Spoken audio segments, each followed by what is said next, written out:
guys, Marianne here. Um, I recently bought this really cool book called A Year of Miracles by Marianne Williamson. It's based off A Course in Miracles, and it's just kind of like a prayer and affirmation for each day.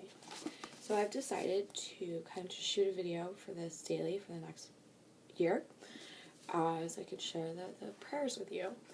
But before I even begin day one, which I guess I'll just start tomorrow, I wanted to first start by reading the introduction, so you guys kind of have an idea what this is all about.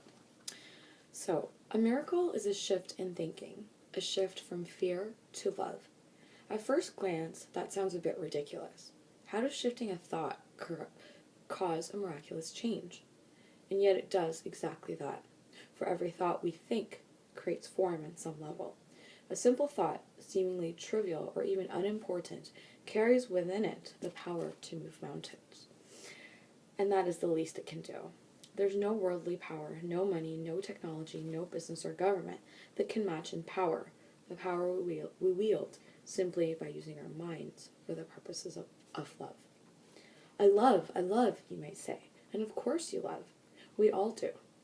The problem, however, is that we do not love only. We love, but then we take it back. We love, but then we stop when it becomes inconvenient. We love, but only until the ego is challenged by the thought of risk. And so it is that while we love, we do not wield the power of love.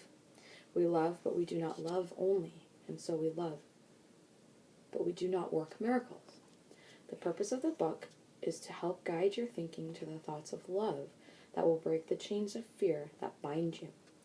One moment, one situation, one thought at a time, we can evolve beyond the lower thought forms that keep us bound. And in so doing, we become miracle workers, working miracles for ourselves and for the world. The first place to start working miracles is not in the world around you, but in yourself. You're not going to work a miracle in your environment, but in your mind. Because mind is cause and the world is effect. We change the world by changing the thoughts we think about the world. Begin with a simple step. Put down this book and look around you. Look at the chair you're sitting on, the table that's next to you, the walls around you, and ask yourself this. What are my thoughts about this chair, this table, or the wall? That they're not good enough or nice enough? Or do I never really think about them at all? Just taking them for granted? Now try a simple shift.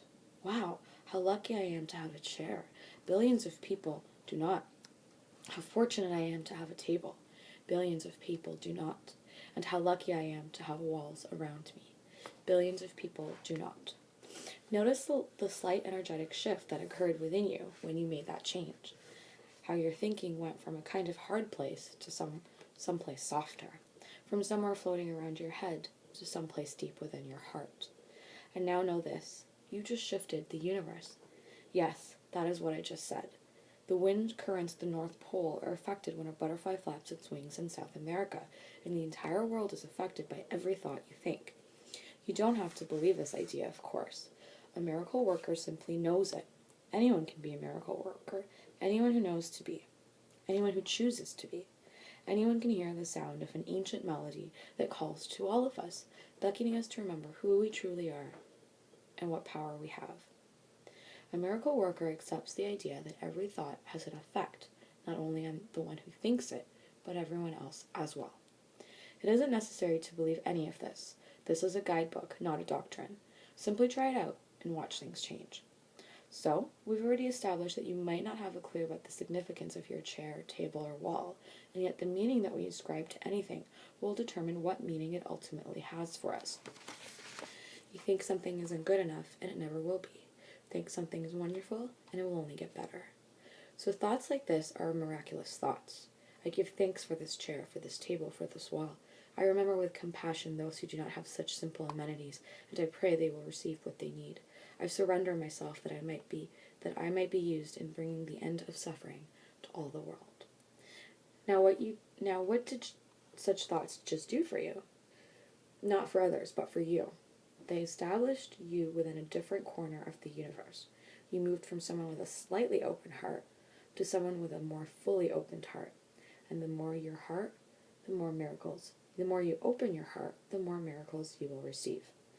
For miracles occur naturally as expressions of love.